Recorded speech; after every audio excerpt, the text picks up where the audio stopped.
Good morning. Kollam stories morning updates.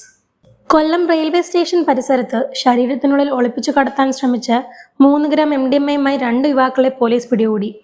Asramam സ്വദേശികളായ അരുൺ, രാഹുൽ എന്നിവരാണ് പിടിയിലായത്. രഹസ്യ വിവരത്തെ തുടർന്ന് കൊല്ലം ഈസ്റ്റ് പോലീസും ഡാൻസ് ഓഫ് സംഘവും ചേർന്ന് നടത്തിയ പരിശോധനയിൽ അരുണിന്റെ ശരീരത്തെ രഹസ്യഭാഗത്ത് ഒളിപ്പിച്ച നിലയിലാണ് മയക്കുമരുന്ന് കണ്ടെത്തിയത്.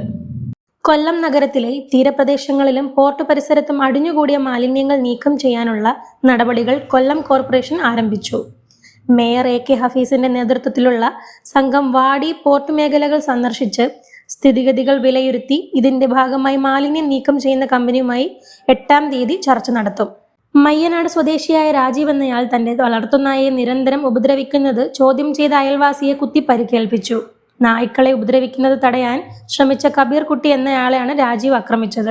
സംഭവത്തെക്കുറിച്ച് പരാതി നൽകാൻ പോലീസ് സ്റ്റേഷനിലേക്ക് പോവുകയായിരുന്ന കബീർ കുട്ടിയെ വഴിയിൽ തടഞ്ഞു നിർത്തി വെട്ടുകത്തി കൊണ്ട് നെഞ്ചിൽ കുത്തുകയായിരുന്നു. വീട്ടിൽ ചെന്ന് സ്ത്രീകളെയും കുട്ടികളെയും ആക്രമിക്കുകയും ചെയ്തു.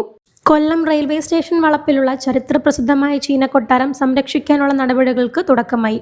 കേന്ദ്രമന്ത്രി സുരേഷ് ഗോപി, NK പ്രേമചന്ദ്രൻ എന്നിവർ കൊട്ടാരം സന്ദർശിച്ചു. വർഷങ്ങളായി അവഗണനയിലായിരുന്ന ഈ കെട്ടിടം സംരക്ഷിക്കുമെന്ന് കേന്ദ്രമന്ത്രി ഉറപ്പു നൽകി.